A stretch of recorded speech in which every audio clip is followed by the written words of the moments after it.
Welcome to this week's edition of New York Now. I'm Dan Clark.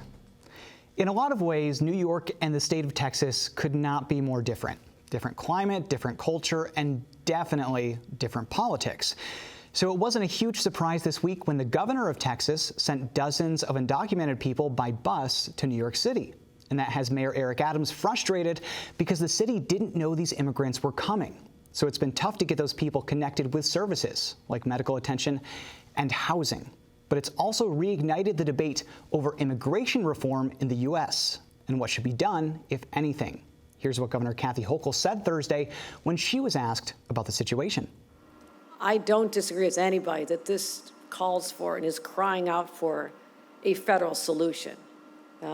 Democrat, Republican, we have to get this together.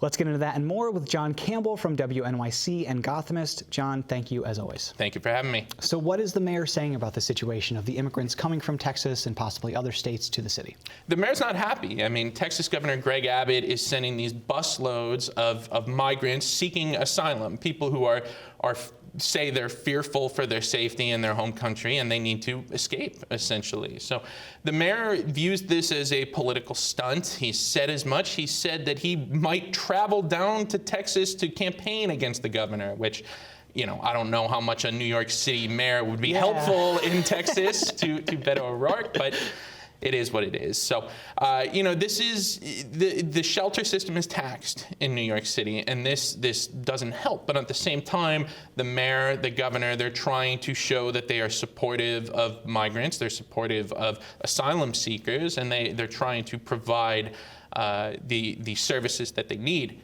That takes money, and both the mayor and Governor Hochul are asking for money for the feds, making that case that the feds need to do more to fund the services for this influx of migrants. Now, we don't really know if this is going to continue, right? Because the first migrants that came here from Texas came here basically unannounced. So we don't really know how this situation is going to continue if it continues. Well, and it's not just these busloads from Texas, right, too. I mean, that's what's getting the headlines. That's what, you see media coverage of the buses arriving, and the Texas governor has been very, very vocal about that. But Mayor Adams' administration has suggested that it's about 4,000 migrants have come up in the recent past here. So now there are some that are kind of questioning or at least want a little more explanation of that number, but that's a lot to put into even a city like New York. I mean, where like I said, the shelter system is taxed.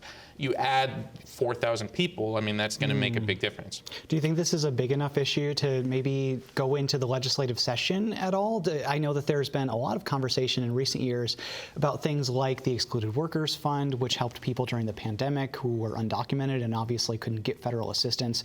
Do you think that this makes it an issue in the legislative session, or it kind of fades out?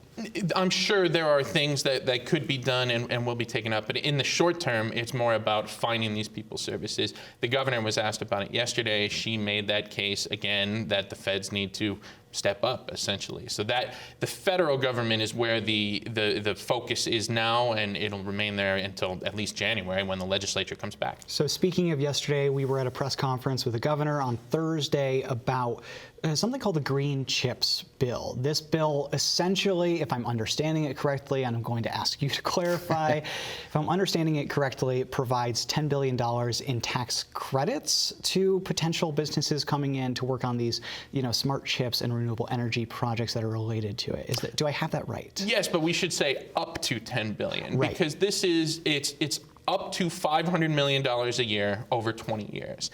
And it is basically, it's in conjunction with the federal Chips and Science Act, which had $50+ billion in incentives for semiconductor manufacturers.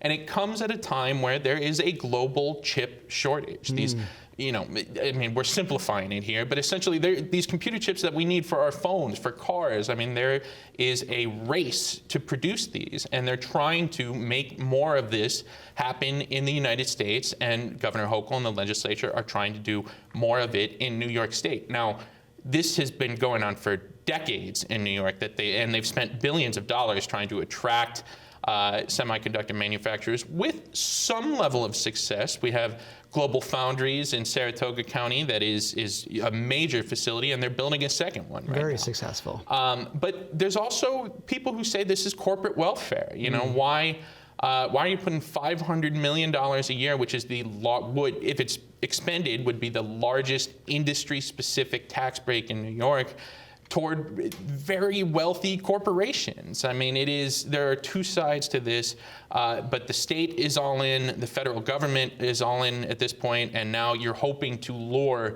these big companies to build big plants in upstate New York. Exactly. It's a really, really interesting issue. When we talk about these smart chips in Albany and Utica, and I know Buffalo has something going on out there at some point. So it's really interesting. We'll keep an eye on it. Thank you, John, as always. Thank you for having me.